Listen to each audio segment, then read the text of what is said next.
Hello, thank you for coming to my video. If you would like to help my channel grow, please like and subscribe, and please click on this little bell icon so you never miss a future video.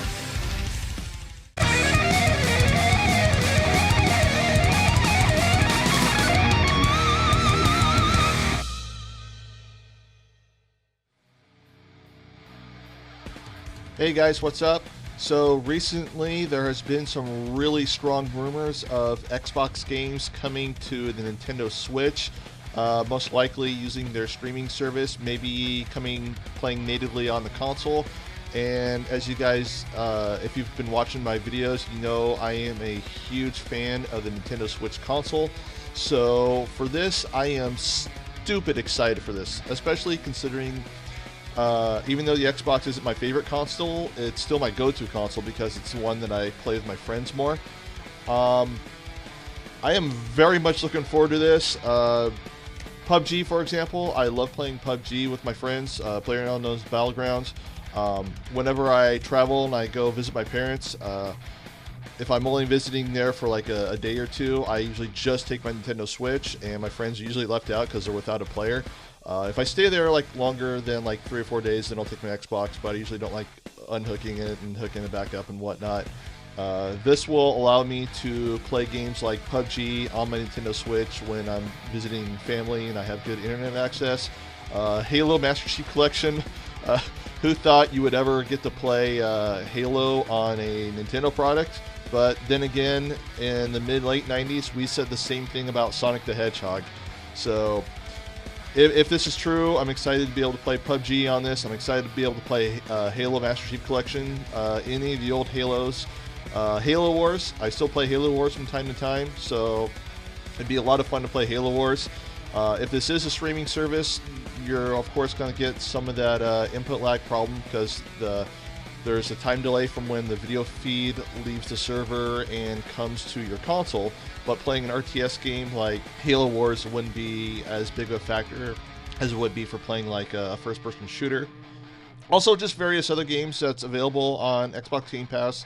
I'd be very happy playing on Nintendo Switch. Chances are, with the difference between the Xbox One's performance and the Nintendo Switch's performance, this will likely be streaming based. There's a lot better server hardware and internet infrastructure that exists nowadays compared to when game streaming first became a thing back in the days of OnLive. Microsoft has been doing a lot of R&D on their XCloud gaming service, and I just kind of want to give like a little intro or just kind of show off their little intro video they did last October of what the XCloud gaming service is for those who don't know. Our cloud engineers are building a game streaming network to unlock console quality gaming on any device. There's 2 billion gamers in the world. Some of them have a PC, some of them have a console, some of them have a smartphone, some of them have all three. What if everybody in the world could play Halo? What if everybody in the world could play Red Dead Redemption? Everybody in the world could play the games. What would we have to do in order to make that possible? In order to do that, we believe we need to build a game streaming service. We see game streaming as a great technology, giving you access to the games that you want to play on the device that you want to play them on. Being able to compute in the cloud and then stream to whatever device I'm on, allow me to play with anybody. That's powerful. But when you think about any other form of media, the idea that it's locked to one device is just totally absent. I want to be the center of my world, and I want the devices around me and the services around me to be available wherever I want them to be. What does it mean to completely change the paradigm of how we play? The first thing people say is, you're crazy, you can't build a service like that. What about latency? What about the level of detail? What about the richness of the game? Is my experience going to get degraded? We are a gaming company with content and community, and we happen to also have a great, strong first-party cloud in Azure. It makes us uniquely positioned here. Azure supports 54 regions in 140 countries, and we're going to build hardware to deploy into those data centers. We have our first rack of console hardware in the data center in Quincy today. We've taken an existing Xbox console, we've broken it out into its component parts, and can actually build a single blade unit that can host multiple Xbox systems at one time. So we've actually built not just the blades themselves with the boards inside, but all the infrastructure associated with it. We have evolved the platform. We're readying the data centers. We're readying the network. We have increased bandwidth. We're introducing new ways to do video encoding and decoding. We are going to be pushing the edge of what's possible, even with 5G, which hasn't been deployed worldwide yet. So how real is it?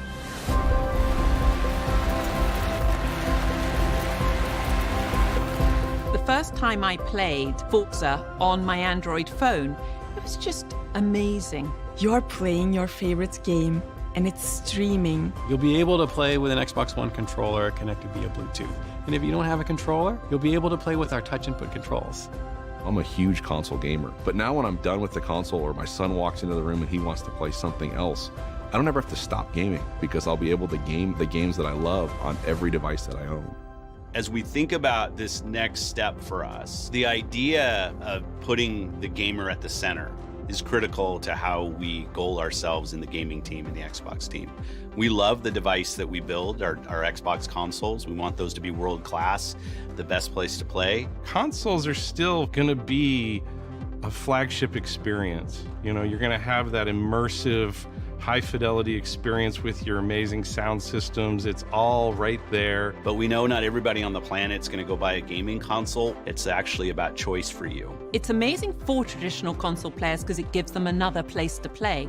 But what's incredible is for the people who haven't been introduced to this type of gaming. People who've never seen a franchise like Halo or never seen a franchise like Gears. It's pretty amazing. We have it up and running today. And when we have it just right, we're gonna scale it out in an epic way and deliver it to the world.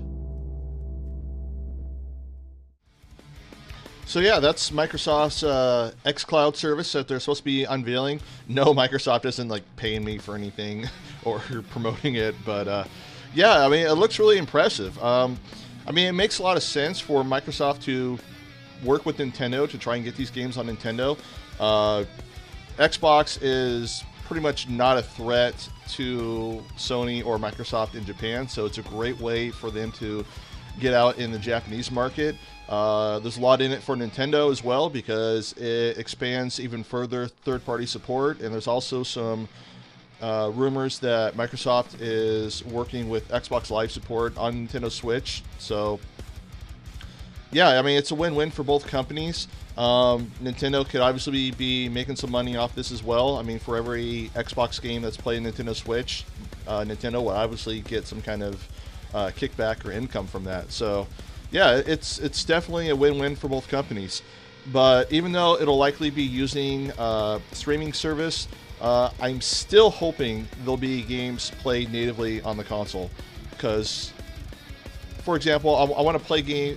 Usually when I play Nintendo Switch as a dedicated handheld, I'm usually using it in an area where I don't have internet. Like if I'm traveling on an airplane, maybe visiting family who don't have internet or have like really, really poor internet.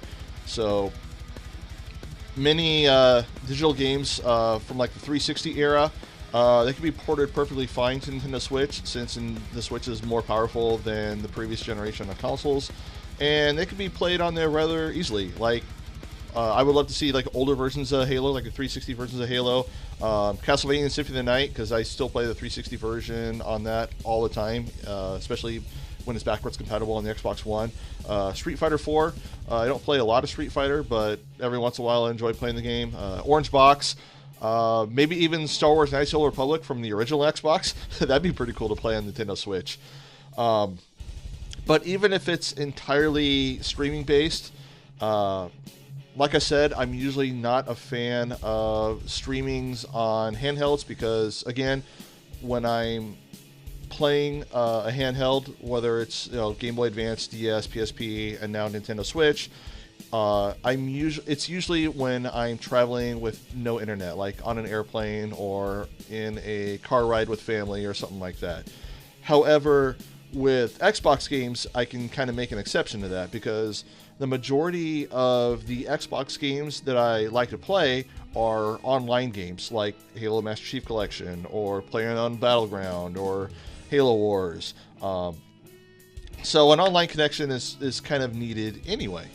And also, the difference of playing, having a streaming service on Nintendo Switch versus like a mobile phone, the Nintendo Switch is still a dedicated hybrid handheld. So there's still plenty of Nintendo Switch games that are great, and I absolutely love to play. I got a huge collection of Switch games. So even while I'm traveling, I still got plenty of games to play. So why do I think this is a good thing for the Switch? Again, I already commented that it's a win-win for Nintendo and Microsoft if they partner up with this. So it would be a lot more third-party support for the Nintendo Switch. Earlier, I did this wishlist video of third-party games that I would love to see come to Nintendo Switch. A lot of genres that are not really on the Switch or not really dominant on the Switch. And a few of those games have actually come true, like Mortal Kombat 11, for example, for a good Mortal Kombat game. The last Nintendo Direct, they announced Grid Autosport, so you got like a good racing simulator. So a lot of Xbox games, even though they're streaming, would almost completely fill that gap, with the lack of, the only exception being like, Super Nintendo, Virtual Console, stuff like that. Also, with the lack of the Nintendo Switch's performance compared to like the Xbox One, One X, PlayStation 4 Pro, it would mitigate the need of a Nintendo Switch Pro. I know a lot of people have really wanted a Nintendo Switch Pro. A lot of other YouTubers out there, they're really sure that a Switch Pro is coming. The upcoming Switch revision is going to be a Switch Pro. I absolutely believe that is false. I think it's going to be a Switch Mini. I did a video on why I believe that. I'll put that link to that video down below in the description. But I don't believe a Switch Pro is coming anytime soon. I'm not saying it's not going to come. I'm just going to say if it shows up, it's going to be 2 years minimum. So, but also, I'm a little bit worried with Xbox games coming to Nintendo Switch via a streaming service. If it's going to be a dedicated streaming service, it has me a little worried. And the reason I am worried about that is because the Nintendo Switch has gotten a really good amount of third-party support. Even though there's some games that I wish would come over more, like I mentioned in my wishlist video, there's not a doubt that the Switch has gotten some great third-party support, especially when you consider a lot of their previous consoles, like the Wii U and Nintendo 64 and whatnot. However, let's say you're a third-party developer and you're developing a game for PlayStation 4, Xbox One, and you're kind of unsure whether to develop it for the Nintendo Switch because, it's just one more development costs. So what's stopping you from simply just developing the Xbox version, the PlayStation 4 version, and relying on the Xbox Game Pass and the XCloud streaming service to get your game played on Nintendo Switch? And I'm worried that might be a snowball effect for a lot of future third-party games that could come to Nintendo Switch, but then developers would cut costs and simply rely on the Xbox streaming service to get their games to Nintendo Switch, and in the long run you would actually see less third-party support to Nintendo Switch. So hopefully my fears will not come to pass, but it's still a concern of mine that I have regardless. But I'm still super excited for Xbox games to come to the Switch if this is true. So let me know what you think down below. If you think this is true, what games do you want to see? Or what games are you excited to play on Nintendo Switch if this is true? Thank you very much for watching, and I will see you guys next time.